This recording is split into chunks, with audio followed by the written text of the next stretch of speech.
Greetings, one and all, and welcome once again to episode number 22 of Thoughts and Hunches, making money in bunches and sucker punches. Your boy Stony is back, and I'd like to welcome all of my favorite and fellow scumbags, hustlers, lowlifes, hoodlums, fienders, degenerates, all of y'all. It's good to have y'all back. Number 22. Football season is over. It's long gone. We can forget about it. We can put it in the rearview mirror. We did go 1-1 last week in the Super Bowl. We had the Chiefs, whatever, saw what happened, had the under, which was easy. So, it happens. But what are you going to do? We finished the season just under 52%. So we lost some money. Not very much. We basically lost juice. And that ain't saying much. So we got to head back to what we do best. And this is college basketball season now. And we're going to roll every Friday college basketball all the way up until tournament time. Then we're going to have to change what days we're putting out the picks. It's going to be twice a week come tournament time. But for now, we're going to roll with college hoops. We're going to get it done. We're up to 59% in overall for the season, and 60% in NCAA hoops. Finished the season NCAA football 62%. So our goal is to get over 62% for the season on NCAA hoops, and there's absolutely no reason we can't. But before we get there, we'll start with a couple of NCAA news and notes before we get to the picks. I'm going to start with Chris Beard. Okay, Chris Beard is the man. Chris Beard is a hell of a basketball coach. He's the head coach at Texas Tech. He took them to the NCAA final game, the championship game 2 years ago, and they lost in overtime to Virginia. That was the last game because there was no tournament game last year. So Chris Beard is a phenomenal coach. He's built a program down there at Texas Tech. He's done a phenomenal job. And he's had him in the top 20, he's had him in the top 10 the last couple years. But it's an outstanding program, and he had one of the most epic meltdowns of all the other night in a game against West Virginia. Down the stretch, it was a tight back and forth game, and he thought he was getting robbed by the officials, and he went on one of the most epic tirades of all time. If you Google Chris Beard's name, it will come up with him. I mean, it got to the point where he sat down on the floor. He was ejected, but then he wanted to get his money's worth, so he kept arguing. While he was arguing, he ran over and gave a fist bump to Bob Huggins, the head coach of West Virginia, before he left. It was absolutely priceless. Chris Beard, mad props to you. That was just too good to be true. Next up is Duke. Something, I mean, Coach K, I hate to say it's time for you to go, because it's not. Coach K is a wonderful human being, a great coach, a great teacher, a great leader, a great person, but he ain't having his best year. And I'm not just talking about on the court. It started when he said that back at the beginning of the season, when he said there shouldn't be a season because people were dying and that players are going to get sick and wind up in the hospital. That hasn't happened. There have been all kinds of changes to the roster, to the schedule because of outbreaks, but these are college kids in fantastic shape, right? I mean, I hate to say these are the people that you want to get COVID, but I mean, if anyone's going to get COVID, these are exactly the ones you want to get COVID, because in a couple days, they're fine. I had it a couple months ago, and it took me 4 days. And I'm an overweight 50-year-old with all kinds of problems, and it was still no problem. It is what it is, right? Coach K, now he feels bad. He said after his team lost their third straight, when's the last time that's happened? He said after they lost their third straight, he said, I feel bad for the kids because they're so young. Really? Well, when they lose 3 in a row, they're young, but when you use those one and dones to win national championships, all of a sudden they ain't so young, right? I mean, it just goes to show I don't want to say the level of hypocrisy, but I'm going to say level of hypocrisy, because he knew at the start of the season his team wasn't any good. And they're showing it this year. They're 7-8. They're not playing well. They're struggling. When they beat a low team in the ACC, they're throwing high fives and acting like they won everything. But they're not playing well. I mean, Coach K, I give him mad props for all the championships that he won, and that he turned from building a program and building 4-year starters to a one-and-done program over the last 10 years, which is basically what he's been doing.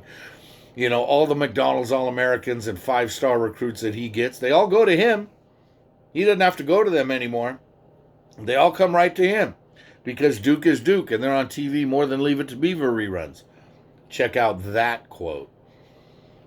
Tell me where that comes from. Anybody except Cruz. So, yeah, I give him mad props for that, but now he feels bad because they're young. I mean, remember when beating Duke was a big deal for your program? Oh, we just beat Duke. Let's celebrate. Ain't no big deal anymore. Anybody that beats Duke just laughs and says, hammered him again, bury him.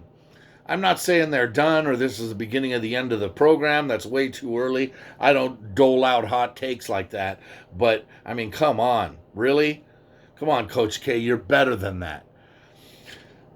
Finally leading to that, Coach K and Duke and the Blue Bloods. What happened to the Blue Bloods this year? All right? When you think about the NCAA tournament, right, for those of you bandwagoners, the ones who don't pay attention to NCAA basketball until March, it's all about the Cinderella stories. You all want to see the upsets, and you want to see Duke and Carolina and all these big schools go down to somebody you've never heard of. That's what makes the tournament interesting. But you need the Blue Bloods, and the Blue Bloods are always there. And that's one of the knocks on college basketball, is that all the best teams get all the best recruits, and that's why they're always in the top 10 and top 5 every year. Well, right now, as I'm talking to you, in the top 25, for the first time since 1961, that's 60 years. And for the first time in the last 60 years, UCLA, Duke, Kentucky, Kansas, North Carolina, none of them are in the top 25. Yeah, let that sink in for the first time in 60 years. And that doesn't even count Michigan State, because Michigan State's been great for 25, 30 years. But Michigan State's another one that's not in the top 25. So none of these blue blood programs are getting it done this year. And it's interesting. It, throws these other teams that have built really good programs. Hello, Baylor. Hello, Gonzaga. That have been very good for a long time now. But they're not exactly considered the blue bloods. Well, they might be soon if this trend continues. But it's been an interesting season. So anyway, as we approach the middle of February, we're now 1 month away from Selection Sunday. 4 weeks. On this Sunday, in 4 weeks, we'll be at Selection Sunday. It's that time of year. So now it's time for teams on the bubble to try to get in, and it's time for teams that are in the top 25 to pad their resumes and to move up a notch, to move up from a 4 seed to a 3 seed, or an 8 seed to a 7 seed, and so forth. So anyway, here we go. Let's get to the college basketball picks. That's why you're all here. Let's make some money this week. We had a solid week last week, 10-5. 10-5. We will take that every single week. We gave you 16 plays, and oddly enough, the Degenerate Special was canceled. So there was no Degenerate Special for us. Who was our last pick before the Degenerate Special last week? It was UCLA, and that was a loss. But that wasn't a Degenerate Special because we had Utah State, and their game against Fresno State got canceled. So there was no Degenerate Special. We have one this week, so we'll get after it. Here we go. We'll start out in the Big East Xavier and UConn, good matchup at the Cintas Center in Cincinnati. Xavier is 11-2, and they're playing good ball. This is their first game. Well, this is their first game back. They had a COVID outbreak, and they've been out for about 2 weeks. But they're back, and this is their first game, and they're playing a struggling UConn team. UConn's 8-5. They were looking good there for a while, but now they've dumped 3 out of 4. They lost badly the other night. They're really not playing well. Xavier has been chomping at the bit to get back on the floor. They got a home game, and they're only 2.5-point chalk. So as a short home favorite, we're gonna lay 2.5 and roll with the Musketeers. Indiana, Ohio State. This is a great matchup right here. Indiana is another blue blood who hasn't really been there the last maybe 15 years or so. But Indiana's Indiana, all right? And Indiana's where the tournament's going to be this year. All tournament games will be played in that state. So they traveled to Ohio State, and Ohio State is working to be a number 1 seed right now. They're ranked 4th in the country. They're 16-4. They've won 5 straight. They've got all pistons firing, and they're looking really, really good. Indiana's won 2 straight. They're 11-8. They're not that bad of a team. They're actually a really good team. And Archie Miller's getting them together. And this, I don't want to say this could be an upset, but this could be an upset. They're 6.5-point dogs on the road, so we're going to take all 6.5 points and hope it's a close game that comes down to the wire. And this way, it doesn't matter who wins. We're going to take the Hoosiers at 6.5. Big 12 basketball: Kansas State, Oklahoma State. Oklahoma State's on a roll. They were on a roll. They're ranked 23rd. They've lost 2 out of 3, but they're 12-6. And Oklahoma State is a firm NCAA tournament team. They're in. They've just got to work on their seeding going forward. They're playing a Kansas State team that's 5-16. They're not very good. They don't cover many numbers. They've been blown out a lot in the depth of the Big 12 this year. But they've covered in 2 of the last 4, I believe it was. But they're in trouble. They're in trouble tomorrow. Okie State is at home in Stillwater, and they're just going to roll. 14.5 may seem like a lot of points, and it is, but Oklahoma State wins this game by 20 going away. Next up, we move on to the Missouri Valley Conference. And the Missouri Valley Conference I've always had a fondness toward. Don't know why. Can't really explain why. But the top 2 teams in the Missouri Valley this year, Loyola Chicago and Drake. Drake was one of the last unbeaten teams until they lost to Valpo last week. They're 19-1, and Drake is playing great ball. So why are they at home and they're 4-point dogs? Well, the Ramblers are in town, and Loyola Chicago's they're ranked 22nd. They've won 10 straight, and they're crushing everybody in the Missouri Valley along the way. So we're going to take the Ramblers, and we're going to ride them till they buck us. 4-point favorites, take the Ramblers, lay them on the road. SEC basketball, Kentucky-Auburn.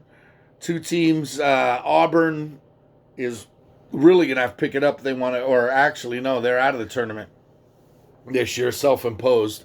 But they're 11-10, so neither one of these teams is going dancing tournament time unless they pull off the miracle upset and win the SEC championship, which is highly unlikely. Kentucky, we've been fading Kentucky all year, and we've been making a lot of money by fading them. We like them tomorrow. I'm going to take Kentucky. Lay the 2 points. They're 5-13. They've lost 4 in a row. But Auburn's lost 3 out of 4. And their only win during that time was against Vanderbilt. And everybody beats Vanderbilt. So we're going to take Kentucky. Take a flyer on the Wildcats and see if UK can get things going. Calipari just celebrated his birthday the other day. Who knows? Maybe his Cats will give him a good birthday present with a win at home at Rupp against Auburn. Next up, Big 12. West Virginia, Oklahoma. This is probably the matchup of the day. Number 14 versus number 12. These are two excellent, excellent basketball teams. Oklahoma is starting to look like the team to beat in the Big 12, but when you've got West Virginia and you've got Texas and you've got Texas Tech and you've got Baylor, Baylor's the team to beat in the Big 12. Let's, be honest about that. But the Big 12 is absolutely loaded, and case in point here with these two teams going at it. This one's in Morgantown, and West Virginia is 14-5. They've won 4 out of 5. They're playing good ball. Oklahoma had their COVID problems, but they came back and they've won 3 out of 4 since they came back. They're 12-5. They're playing good ball. This is going to be a great, great game. We're going to take West Virginia as a short home favorite and lay 3.5. Pac-12 basketball, we haven't forgot about you. Zona versus Oregon. This is another one down in the Valley of the Sun. Oregon's 11-4. Just not big on Oregon. Oregon seems to lose every time I look up. They're losing another game. Arizona, even though they banned themselves from the postseason, they're 14-6, and they're not playing terribly. And they're short home favorites. So lay the 2 and roll with the chalk here. Back to the SEC, LSU and Tennessee down at the Maravich Center in Baton Rouge. LSU needs this one. LSU's 12-6. They've lost 2 out of 3. They're not playing very well. 2-3 weeks ago, they were one of the hottest teams going in the SEC, but they still don't have a ranking on them. Tennessee got as high as, I think, number 5 earlier in the season. They've fallen down to number 16, but they're only 14-4. They've won 4 out of 5, and Tennessee is clearly the better team. Now, is this a losable game for Tennessee? Absolutely. Can LSU win this game? Absolutely. Does LSU need this game more than Tennessee? Absolutely. Which is why we like Tennessee. Roll with the Vols. Lay the 2.5 on the road. Back to the Big Ten, Michigan State and Iowa. Here's another great matchup. Iowa, number 15 in the country. They've fallen. They haven't really been playing that well. They're 14-6, and everybody, they're 14-6, and everybody knows about Luka. Luka's the man. Luka Garza is going to be the Naismith winner, and he's going to be Player of the Year, and we'll see him playing in the association next year. And he's the man, period. But Michigan State always does it teamwork style. Now, we mentioned them at the top of the show by saying how they're another blue blood that hasn't been playing this well. They're 10-7 this season.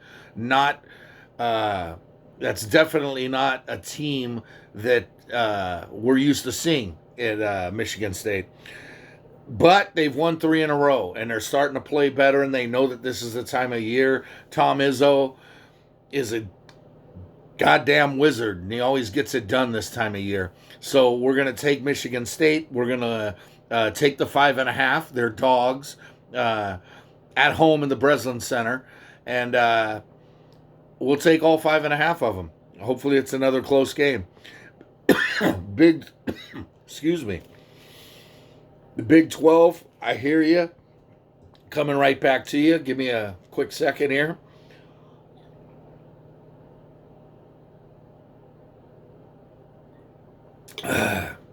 Now we're talking. Speaking of the Blue Bloods, talked a lot of shit about the Blue Bloods earlier on, but we're going to take Kansas today. Kansas is 14-7. Not a good season by any means.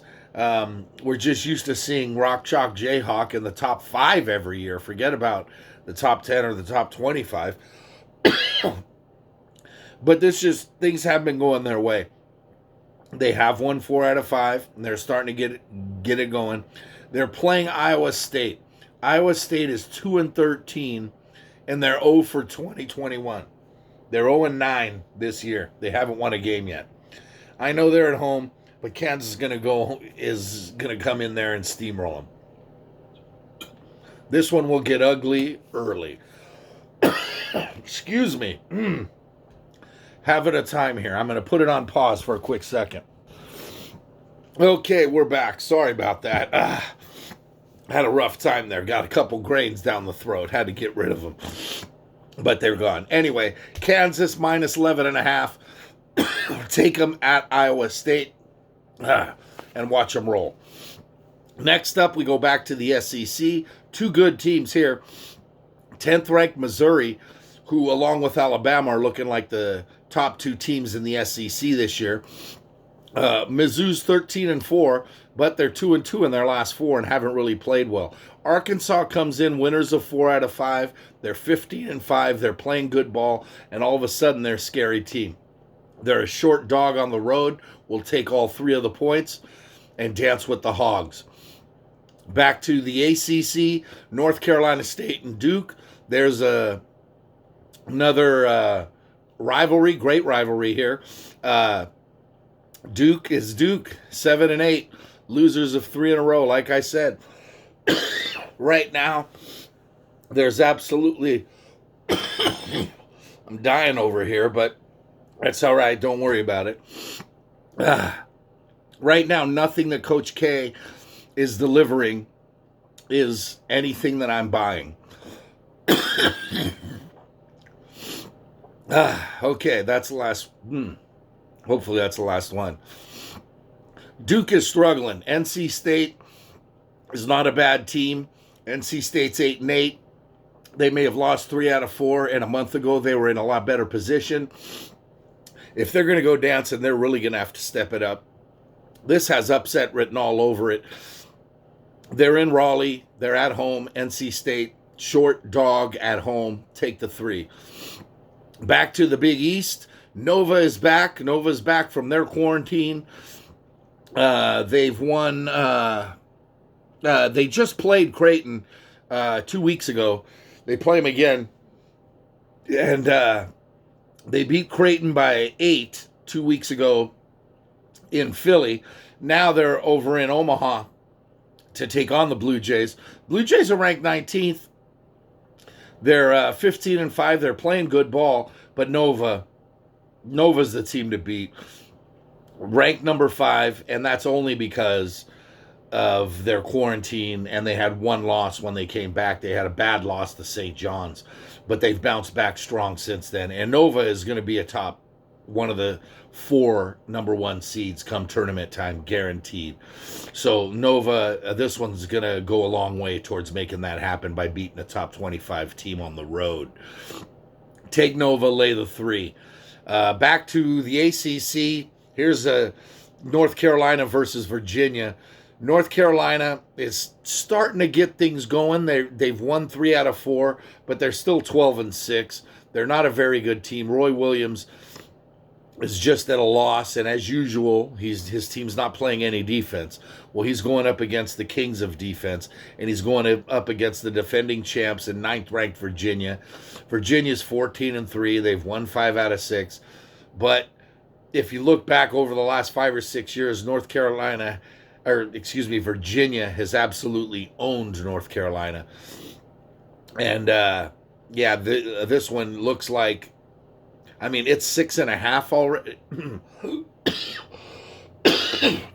It's 6.5 already. And you got to think that the public is going to jump all over Carolina. Carolina is a 6.5 point dog. Let them. Take Virginia. Lay the 6.5. Virginia rolls at home in Charlottesville. Washington, UCLA, back to the big Pac-12.